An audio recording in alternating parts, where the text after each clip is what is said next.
What would it take to arouse your life, to experience more connection, more pleasure, more realness, in and outside of the bedroom? I'm August McLaughlin, and this is Girl Boner Radio.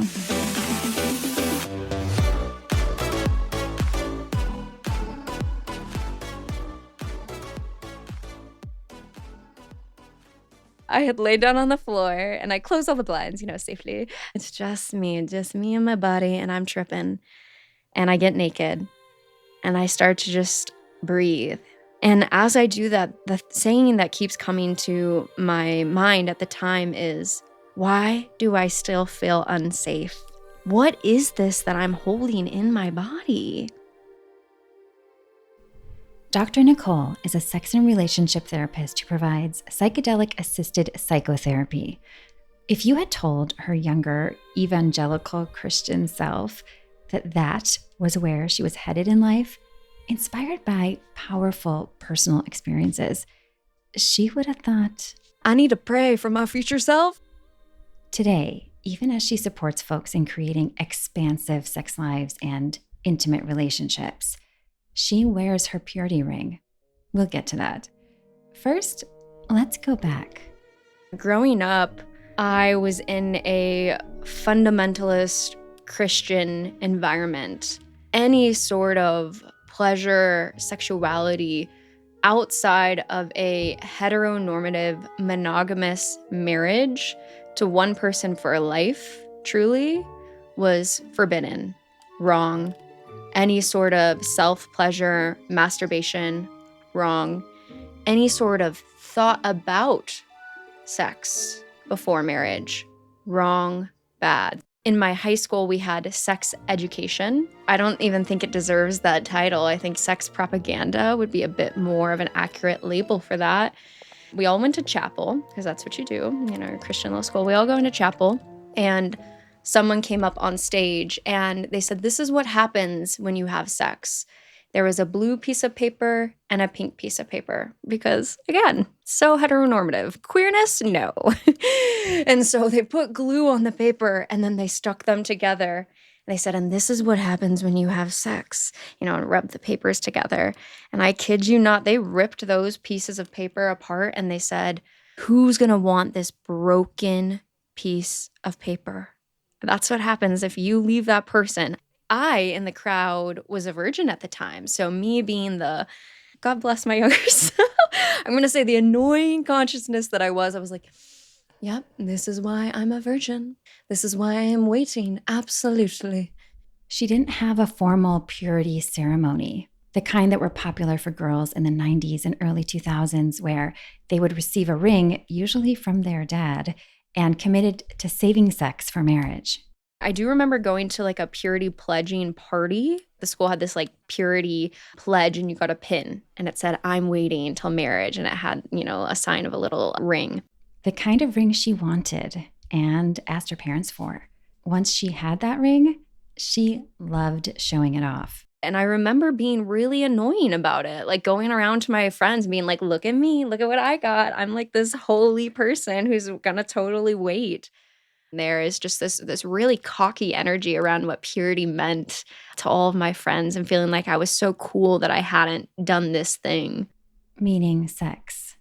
And avoiding it wasn't exactly breezy. So did you have crushes, and were you having inklings of desire? Did you recognize those? Yeah, I definitely had crushes. I definitely had desire. So it was a struggle in that sense. I was very much so taught that I'm going to marry a man and have his babies because that's what a woman does. But yeah, I absolutely had desires for people of all genders. And I think that I didn't really realize the more expansive queerness that I was experiencing quite literally in my body. But I did not have a cognitive framework for it. So I would say it was a lot of cognitive dissonance. I remember all the way back, I think I was in 5th grade, I watched Jennifer's Body. And that movie with Megan Fox and Amanda, there's a moment where they kiss and it's so much tension. And we were watching it at a girls' sleepover. And I just remember being so wet but having no frameworks for that. And so I really like push that into a box. That's bad. That's bad. That's bad. I'm working on that. I'm praying about that, actually. I'm not going to do that. She did start to date and explore during high school. God, yeah. Even then, it was so many rules, right? Where it was like, okay, I can kiss, I can do oral. That doesn't count as penetration. And I would masturbate to queer porn and then feel so much shame and pray. So like the idea of me being queer was never something that could have came online. It was like, oh God, I did it again. Okay, pray. But my straight desire, that was something I was exploring and constantly trying to temper with all these strange, weird rules until I crossed the line, you know? Of course, all of that affected her once she did cross the line and started having sex. I mean, the first time I have sex, it was in a loving partnership, and I was really grateful for that, but I sobbed. I remember my boyfriend leaving for the night, and then I just went into my bathroom and I just broke down crying, like some of the most deep, painful cries that I had yet experienced at my young age. Truly sobbing in my bathroom, saying, no one is ever going to want me. I fucked up in this one essential piece, and now I'm so broken. God, I already messed up and I had sex before marriage. Now I really should marry this guy. And so I was totally on that trajectory. We had a promise ring. We had all that sort of stuff because I was like, God, I must marry this person. But then something pretty cool showed up. Her feminism. That didn't work out because he told me if we had kids, I'd have to stay home. And I was like, I'm going to become a doctor. Whoever makes the least amount of money should stay home. And he was like, nope, this is what a man does. This is what the Bible is really clear about a man's role. And that was about the end of our relationship. And thank God for my feminist pressure that was bubbling up inside of me, because I'm still Christian at that time. And I'm going, that's not in the Bible. I am absolutely not going to do this. Why would I be in school? So it was the beginning, right? But there was still a lot of unlearning to do, and she wasn't able to go about it yet. Then something traumatic happened. After that, I have pretty much no framework of experience for sexuality, no language to communicate my no's, no language to communicate my desires. I had a sexual assault experience after that. It was devastating. Now I'm thinking, because the first boyfriend, we have sex maybe like 5 times over 3 years, and each time is guilt. Oh God, we shouldn't have done that. Oh my God, we're going to pray. I'm a born again virgin. I'm a born again virgin. And so when I get into this next experience, which was non-consensual and involved substances, after that, I was thinking, damn, now I have 2 people on my list and I am pretty broken. I really better make it work with this guy who did that to me while I was drunk. Because if I can make this relationship work, then I could save myself from further damaging myself with multiple people. Something that she noted is really sadly common in people recovering from purity culture. People stay in problematic, abusive, unhealthy dynamics out of fear of further damaging yourself. So yeah, I was in a tough place psychologically at that point in my life. I'd just come from such a space of so much trust. I think in the purity culture space, you just really don't get skills in that. And that's not to victim blame me. Of course, I want to be clear on that. And also, the research shows that there's a level of grooming there that occurs when you truly don't have the foundations of how to communicate in that way. And that was very much so my experience. That's when Shonda Rhimes stepped in, sort of. Thank God I was watching a TV show, Grey's Anatomy, and there were people getting therapy in that. And coming from a Christian paradigm, that is very like, no. Do not do the secular therapy thing. That's sinful. You should be going to church. You should be talking to your pastor, and that's who's going to help you. But I had seen on Grey's Anatomy, Meredith Grey go to therapy, and I was like, well, maybe I should go. And then that's the beginning of me getting into therapy and sort of unpacking all of these things that were going on in my life and starting to build more frameworks to deal with the trauma that had occurred on multiple different levels. I still don't know that I'm queer. I'm just getting really, really drunk and making out with my friends. And then waking up the next day and be like, what happened? Oh, that's so weird. Yeah, what a funny dream. Yeah, exactly. That happened again? Wow. So when you went into therapy, was there a reason you went in with? Like, were you saying, I just feel like I could be happier? Were you talking about the assault? Like, what was the Yeah. precursor or the reason? It was the assault. And then at the time, my parents, we had lost our family business. They were getting a divorce and we were losing our childhood home. Mind you, though, I'm getting straight A's. I have a job. I'm in a sorority. I am functioning. If you looked at me from the outside, you'd be like, damn, she's on this organization. She's leading that. But internally, I was just compartmentalizing so much of it to the side and not processing any of it until I'd come into the therapy room and then be like sobbing, dissociating, finally feeling some of the things and metabolizing it. Around then, she started to question the messaging she'd received around sexuality and her related shame. Is that where you started to question purity culture? Was this therapist talking to you about sex? Was this somebody who was sex positive? Yeah, so this therapist was an intern, and the school that I was at was religious. So, no, there was no outside of purity culture frameworks. I think what started to push it for me was that I was dealing with my trauma through drinking, just drinking excessively, blacking out, very traditional things that happen in college culture too. And so I kept getting drunk on Saturday and couldn't make it to church. And so that slowly brought me out of it. At least that was the start.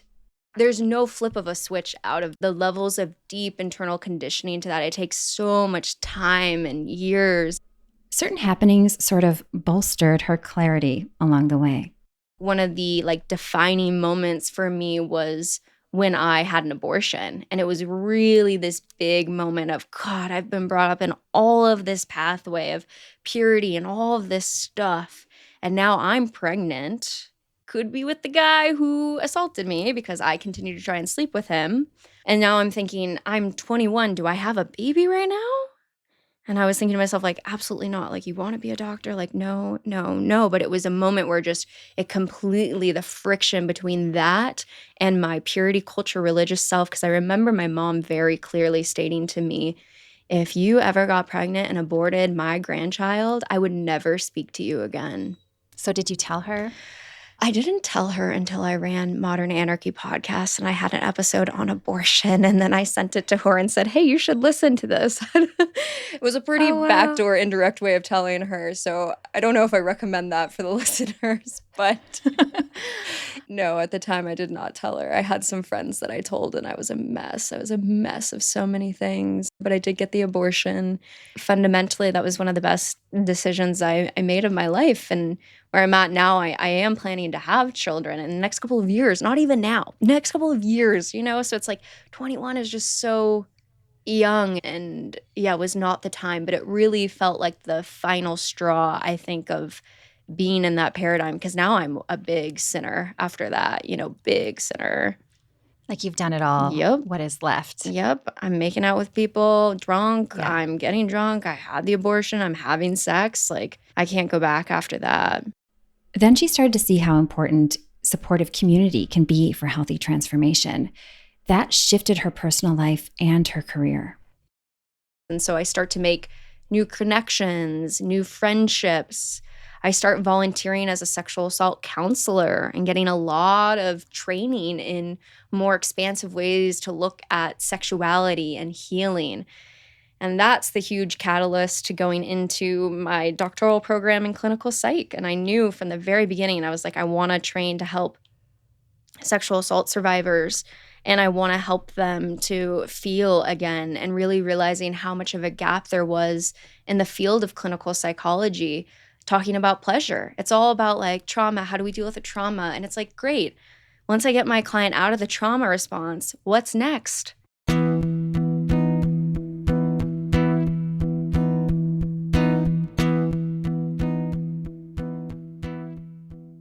Your pleasure matters so much. Seriously, prioritizing your own pleasure can turn blah and stressful and tired days around and make good days brighter. That's why I'm so excited to invite you to take a quick quiz from Beducated. At the end, you'll get a personalized roadmap to unlocking deeper pleasure, plus a special discount for Girl Boner listeners. I took the quiz. It took me less than 5 minutes, and it really got me thinking about what I enjoy and want. And I actually was really surprised by one of my answers. That led me to a spicy course I cannot wait to check out. Take the Beducated quiz and see all they have to offer, including over 150 courses on sex and intimacy curated by top experts at the link in the show notes. Again, take the quiz, get your roadmap, and get a very special discount at the link in the show notes.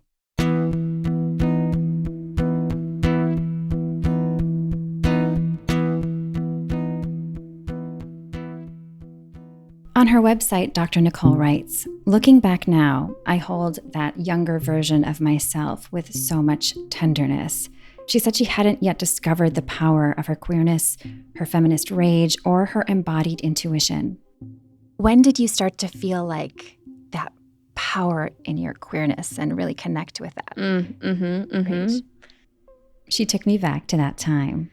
I'm out of school right now. I'm again dating another man because I'm a serial monogamous, just hopping from one relationship to the next to the next. We date for a while and I start to experience what I now know is a very research-backed phenomena of habituation in long-term relationships. We're hitting 3+ years and I'm starting to realize that my desire is really fading. So I'm thinking, I'm broken. I remember having sex with my partner at the time, really struggling to orgasm.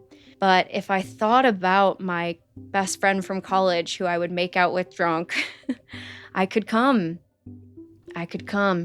So I never told my partner that at the time, that I'm like struggling to be turned on. We continue the relationship and we break up for a slew of other different complex reasons. Like prior to that, I've been telling my friends, I was like, you guys, I think I might be gay. Like never said this to my partner. I was like, I think I might be gay, but like, I don't know. I'm in this monogamous relationship now. I can't find out. And so when we break up, my friends get me this cake straight up. There's a picture of the cake and it says, "Now you can be gay." And it has like candles on it. Oh, Yeah, it was amazing. I mean, I got dumped. I want to be very clear. I did not break up with that man. He dumped me. So I was like very sad mess. But my friends bringing me over a queer cake really did make the experience better in that way. And I'm so grateful for them to have met me in that moment of complete devastation and despair. But yeah, that's when I start going on apps. I start exploring things. I go down on a woman for the first time and I definitely don't tell her it was my first time. You know what I mean?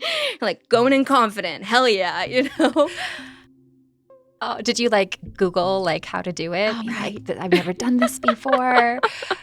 I still feel that sometimes. I'm like, I still got more to learn. You know what I mean? Every time I'm like, I know a lot now, but I'm still like always humbled because each body is so unique. Each vulva is its magical own thing. But yeah, I was definitely looking up resources. And I particularly remember just being like so incredibly horny and wet. One of my first, like, we would just like roll around making out and it was like the wettest I had ever been. And I'm like shattering paradigms in my head about like what's okay and not okay and really working through that. And even coming out to my mom eventually, a couple years into that. It didn't go well. She didn't talk to me for a good chunk of time and was super concerned about me. Now, as a queer sex and relationship psychotherapist, Dr. Nicole thinks about the ways those relationships are internalized and can create a reality that was totally happening for her back then. And so, yeah, I'm holding my mom's consciousness and all of that. My friends from my college years are all Christian. Most of them are married to pastors. And so, like, yeah, I can't really go to them with this, but I'm starting to make new friends in Chicago who are giving me queer cakes, right? And so I'm starting to really shift who I talk to, who can I trust, and who is in my community. And that was the most profound shift of all in that way. Slowly and surely, she shifted from good, pure evangelical girl to someone who embraces her queerness. So at that time, did you consider yourself Christian? Oh, nope, not anymore. I think after the abortion, I was kind of out of that. I slowly start unlearning it, slowly. And for a good chunk of time, I'm like, fuck spirituality, fuck religion, fuck any of this. If someone would talk about spirituality, it was a big trauma response. I was like, absolutely not. And sex is not necessarily sacred. It's just bodies, so I'm very resistant to anything of that kind. And it's taken years to get to a space where I could be like, sex is spiritual, sex is sacred, and to see sacredness and spirituality outside of the Western white he, him, God narratives that were shoved down my throat. And so that took so much time to expand and grow out of. And even getting into non-monogamous connections, that was a whole other piece to, I have the queerness pieces, I have the non-monogamous pieces, I have the kinky pieces. There's just so much work to really I want to say scrub my mind from all of the shit that was in there from Christianity and the systems that we live in, just so that I could play and feel pleasure again. Several years ago, Dr. Nicole had a profound sexual experience that would change her career trajectory. It was also super hot and impactful for her personally. It panned out like this. So I'm exploring queer connections. I'm exploring non-monogamy. I'm having a great time in non-monogamy. I'm having no frameworks for NRE. Meaning new relationship energy. Which will bite me in the ass many years later, because I don't even know anything about the levels of intensity that you're experiencing in novel connections or any of that stuff. And I think one of the things I do miss from my purity culture frameworks is how turned on I was. God, just the word sex would make me wet because I was so repressed. Isn't that interesting that anything could turn you on? I mean, a brush of a hand. Yeah, I was like, oh my God, I'm so wet. Where it's like now that I work in it all the time and I study it so much, so it doesn't have that same charge, but I would never in a million years trade that for the level of communication skills and embodiment that I have now. Like I would never. However, the one thing I do miss was that I was like so wet so easily. But yeah, I start exploring psychedelics too, which is a big no-no, right? Like coming from Christianity, I was like, maybe when I'm 80, I'll try MDMA because I'm already dying. And then so I do. I try it. I explore. I have a lot of fun on it. I have great sex with partners on it. Different types of psychedelics, many different types.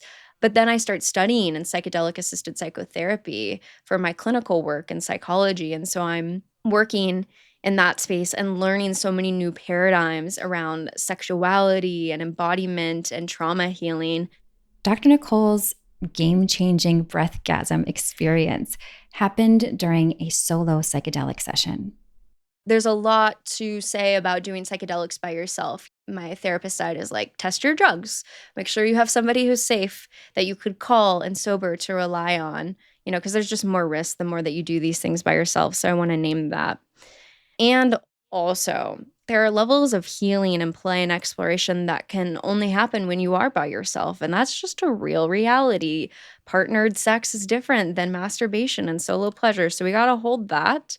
One day, Dr. Nicole set aside time to explore on acid and really be with that in her body. That's a long trip.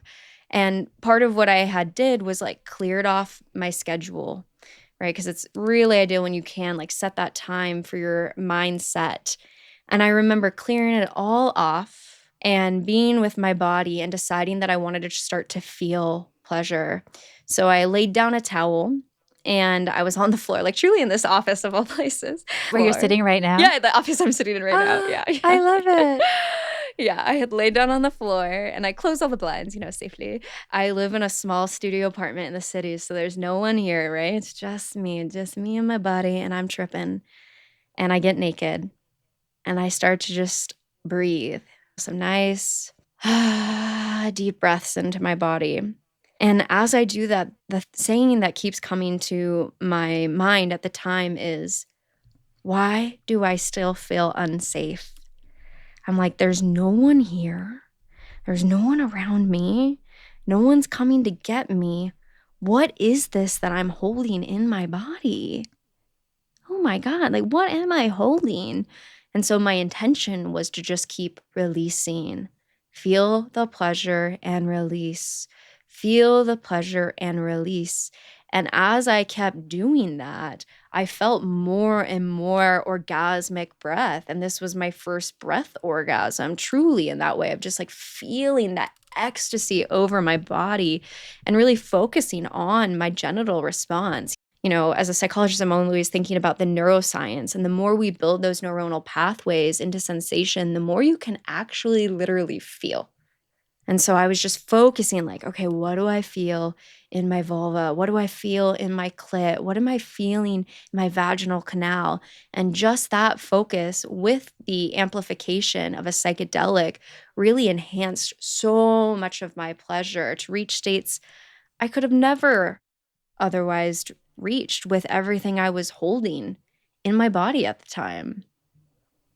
Wow. I can imagine that being quite an emotional experience. How did you feel coming out of it? Yeah. Lots of tears.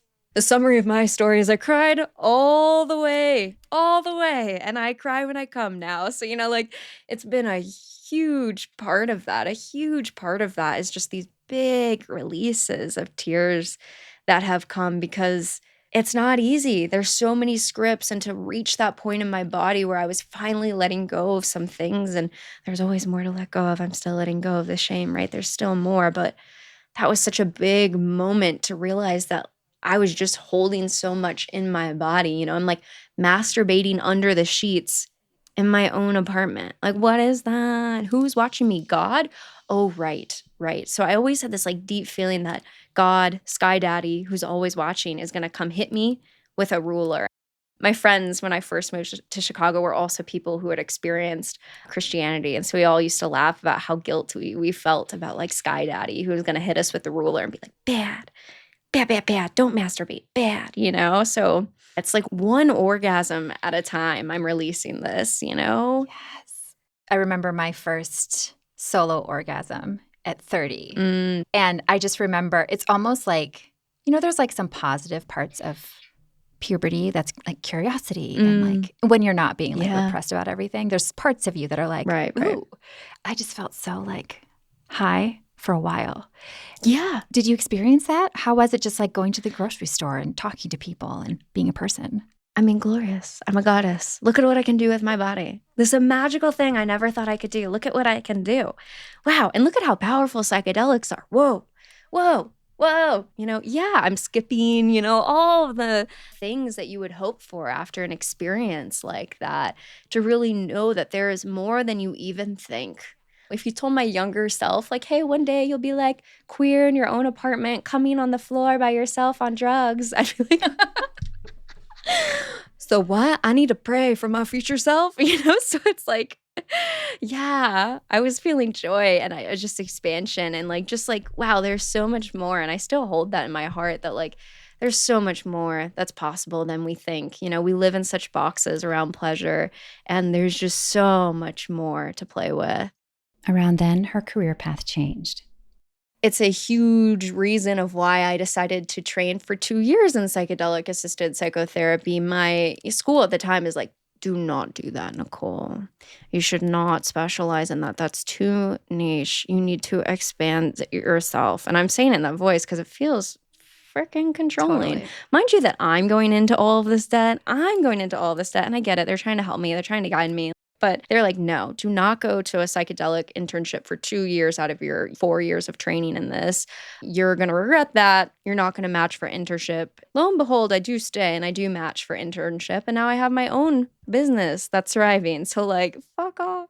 I knew what was aligned for me, which was to stay in this space and to be like, oh my gosh, how many people do we have talking about psychedelic healing and sexuality? We have a good chunk, but not enough. How many people do we have talking about queerness, non-monogamy, more expansive ways, kink? Not enough, right? And I really want to devote my life, like truly devote my life to this subject. That's something that I at least internally decided for myself. So yeah, I made like a lifelong commitment to myself that this is the space that I'm going to keep working in until I die and make the biggest dent that I can in dismantling rape culture. That's my biggest hope. She also has hopes for you, now that you've heard her story. She wanted you to know this. Pleasure is possible. Now, in my work, I've seen people of so many different spaces with that. Some people that are expanding into new narratives and types of play. And some people that feel like pleasure is another world that they can't even glimpse into or see. I want to speak with very direct clarity to the neuroscience that we know about psychology and our brains, and particularly psychedelic experiences, the brain has neuroplasticity. We are absolutely capable of change. It can be slow, it can be titrated, and it often has to be if you come from spaces of trauma, and that there are people who are willing to help you in that. There are healers, whether it's a coach, a therapist, a community. There are people who are eager to help you step into that, and that is absolutely possible. If you're deep in that work already and expanding, she said, keep pushing the boundaries. We need more people who are expanding the narratives of types of play, because we deeply internalize the narratives of our culture and our society and what sort of sex is quote unquote normal and acceptable.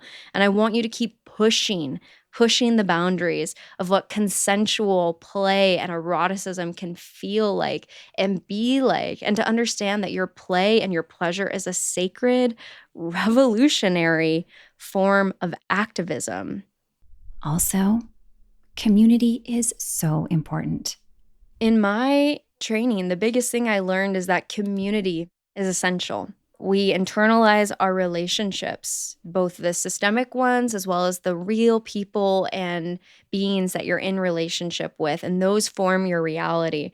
And so if you want to change that, you need to change your relationships in your community. So listening to a podcast like this, listening to a podcast like mine, Modern Anarchy, finding community spaces. This is why I'm so passionate about running groups. I run my pleasure, liberation, sexuality group with folks, and it's like a 16-week group program that we do where we form connections and we cry and we laugh about all of these things.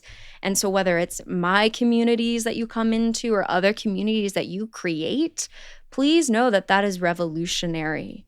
And that is super, super powerful, because we can't just change it all. The self-help space is very much so like, just change your own narrative. And like, I want to honor that it's a yes and. It's the self, the internal work, but it's also the external. And you will not go very far if you just keep trying to doing it all on your own. You need to form community spaces where you can grow, expand, and learn language. So ask the people in your community, what are the fantasies you're exploring?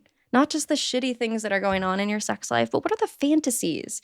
What are you enjoying? As a psychotherapist, I also worked in community mental health. I saw the disparities that occur in access to these things and access to resources, access to spaces.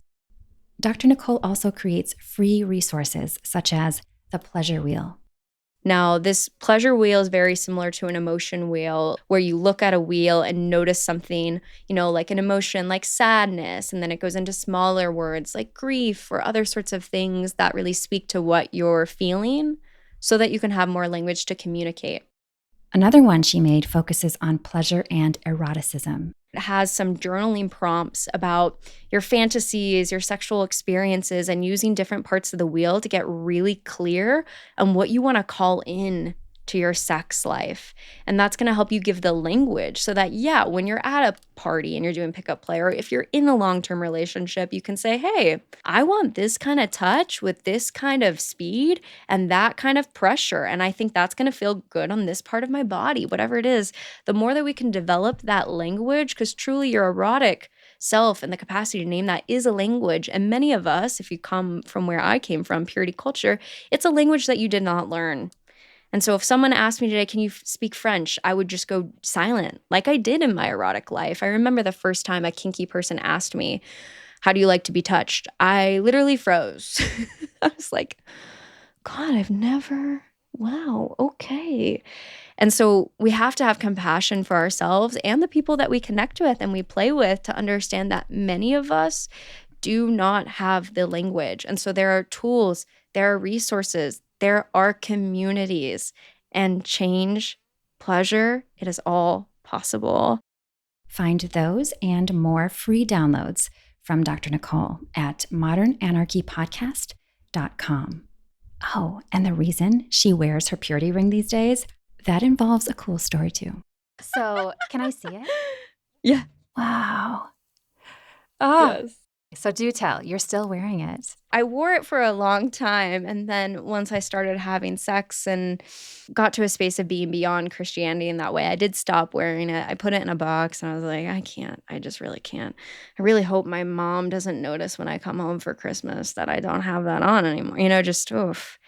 And then I'm deeper down into my journey. I'm exploring queerness. I'm exploring non-monogamy. And then I have my first group play experience. And it was magical, hot. Oh my God. And I go to bed and then I wake up the next day and I'm like, oh shit, I'm a slut. And not in the like, wow, I'm a slut. This is so cool. It's like, oh God, like I'm a slut. Oh no. Everything from the scarlet letter A, and that book and just shame and judgment was flooding in. Like I walked to a coffee shop and I was like, everyone knows I had group play right now. I swear to God, everyone knows. And so I'm like panicking. And in the psychedelic space, when we do therapy, we call this a rebound. Oh God, let me pull back. Let me pull back. And so I was experiencing that as I had this expansive, beautiful experience and then contracting back to the systems once I really started to integrate it. And so I came back and I was like, I need a head to floor length dress. I'm a good, pure woman. I'm putting back on my purity ring as a joke. Like, I'm okay. I'm okay. And so it started off as some laughter with my partners at the time of like, we're good. Look at me in my long dress and my purity ring. And then I kept it on as like a reminder, because the beautiful thing is that you grow and we expand. Here's this very physical thing, like this very tangible thing to remind me of how far I have come. And so it started as a joke, but it is now this very tangible reminder that change is possible, that pleasure is possible. And so I remind myself when I look at that of how much internal work I've done, how powerful it is to help the people that come to me to do this work, and how much more work we can do in community. Because there's still more. There's still more pleasures, and the fantasies expand and keep expanding. And so it's a powerful reminder to that capacity for change. I love it. You totally reclaimed it. It's like purity to pure pleasure. Yeah, exactly.